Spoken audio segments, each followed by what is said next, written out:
संस्कारधानी में आज रघुनाथ साय शंकर साय की शहादत दिवस पर उन्हें नम आंखों से याद किया गया। श्रद्धा सुमन अर्पित करते हुए उन्हें याद किया गया। इस मौके पर कांग्रेस ने भी शंकर साय और रघुनाथ साय की प्रतिमा पर श्रद्धा सुमन अर्पित करते हुए उन्हें नम आंखों से याद किया।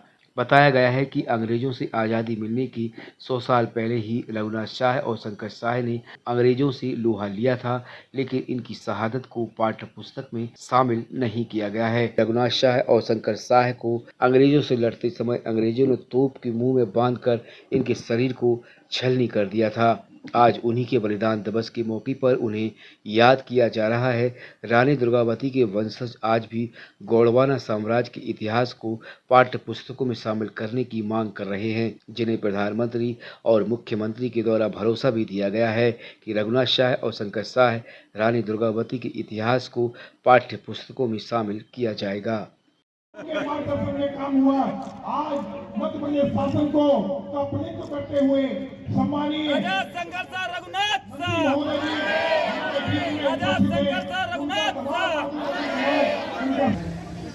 देखिए, इसको भावनात्मक रूप से देश की आज़ादी का जो शुरुआत है, देश तो 1947 में आज़ाद हुआ,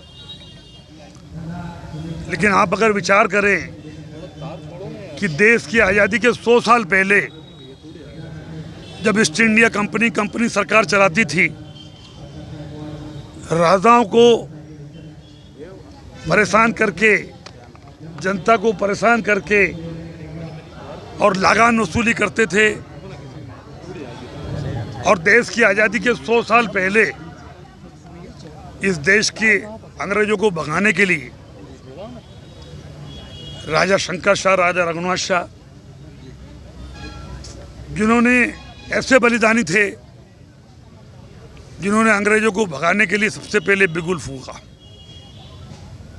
देश की आज़ादी चंद लोगों के कारण नहीं मिल गई, लेकिन मुझे अफसोस है कि देश की आज़ादी का जब इतिहास हम देखते हैं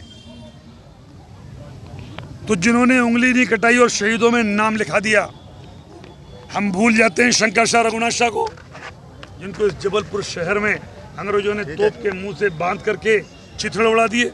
हम भूल जाते हैं टंटिया मामा को, हम भूल जाते हैं बिरसा मुंडा को, हम भूल जाते हैं चंद्रशेखर आज़ाद को, हम भूल जाते हैं तमाम वो नेताओं को, खास करके जनजाति बंधुओं को।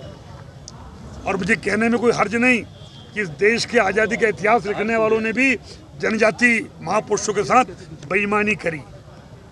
आज आवश्यकता है कि आने वाले हमारे पाठ्यक्रम में, चाहे वो टंटिया मामा हो, बिरसा मुंडा हो, भीमा नायक हो, शंकर शाह, रघुनाथ शाह हो, उनको आने वाली पीढ़ी को पाठ्यक्रम में शामिल करके और आने वाली जनता को पढ़ाना चाहिए। हम धन्यवाद देना चाहते हैं हमारे प्रधानमंत्री को और हमारे मुख्यमंत्री जी को कि उन्होंने ये सारे विषय पाठ्यक्रम में शामिल होने का निर्देश अधिकारियों को दिए हैं। आज उनके बलिदान अवसर पर हम नतमस्तक हैं, और हम तो इसलिए भी नतमस्तक हैं कि रानी दुर्गावती के जो 52 गढ़ हैं, 53 गढ़ हैं, उनमें एक गढ़ मकलाई था।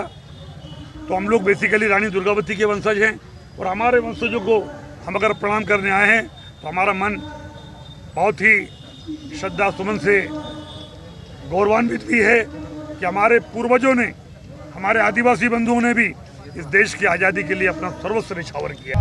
केंद्र की सरकार, प्रदेश की सरकार, जिला कलेक्टर, नगर निगम कमिश्नर, महापौर जी सबके द्वारा प्रतिवर्ष अनुसार इस वर्ष भी भव्य रूप से गमगीन होकर गोंडवाना साम्राज्य के अमर शहीद राजा शंकर शाह रघुनाथ साय जी का 160वां बलिदान दिवस आयोजित किया जा रहा है।